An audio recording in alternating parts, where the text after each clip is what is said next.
Hey you guys, this is Rafael from Shiloh Relics. Hope you're doing well today. I'm glad to get to be with you again. Today we're going to talk a little money, or I guess Confederate money and savings bonds. We're going to talk about one that I just bought a little group of.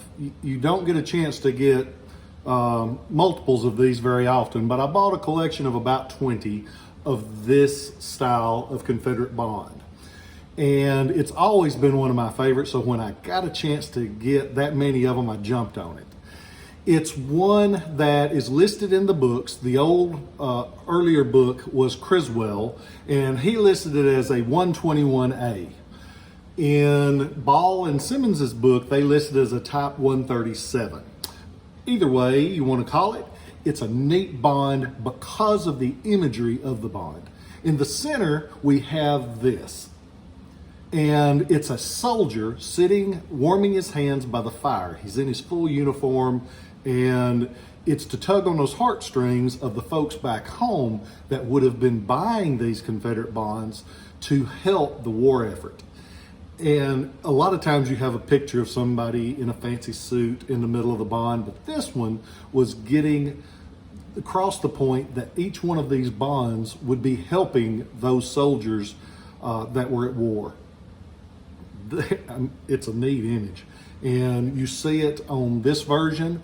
This version was made in 1863. They first issued it on May 1st, 1863, and they issued them through the end of 1863. They only did 3,800 of them to start with, and they're all hand signed. Up at the top, this one is 1736, and got various different numbers on the other ones.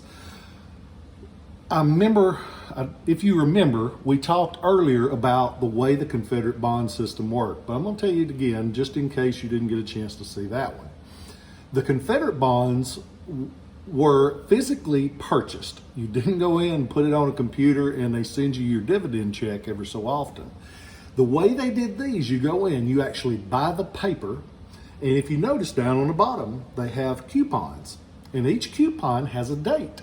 And so when January 1st, 1863 comes around and you've got the coupon, that's the date you could take it in and cash it in and actually get paid for it, because it was the only way that they had to keep up with exactly who had what. You physically had to have possession of the bond. That's a neat little thing. This one still has several of the coupons still present. Even the coupons are hand signed with the serial number, and that way they kept track of who had cashed in what.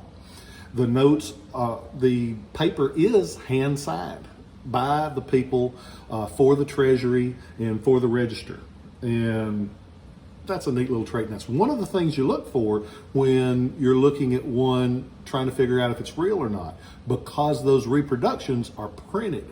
If somebody actually hand signed it, you're going to actually see where their hand got a little bit lighter, a little bit darker as they raised it to sign it. If it's been Xeroxed, it's going to be a consistent color all the way across. So there's your trick. It was for $500, and it paid the interest on when you turned the coupons in. If you notice down at the lower section, there's a picture of a paddle wheel, and that paddle wheel is another neat little trait. And right below that, in tiny little markings, is the marking of Archer and Daly from Richmond, Virginia, and that's the printer. They were a company that went into business because money was big business and printing was very important. Archer was actually a plate engraver from up north, came down, and he and Daly, who supplied the money, and they say was also an engraver, but we know he worked in, he was a plasterer, and he made his fortune and supplied several different ventures in Richmond during the war. The company, Archer and Daly, actually not only printed the bonds, but they printed stamps for the Confederacy as well. In '64, there's a few different stories, but they didn't print anymore. They took the print plates away, and it was a mess. You can read about that somewhere else, because I've only got a few minutes to tell you about all this stuff. But the beautiful thing about these, you can still buy them for under $100. I've got several of them. I've got $99 a piece on them. I think that's a lot of history for under $100.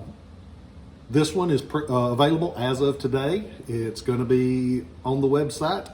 I will be replacing them as they sell.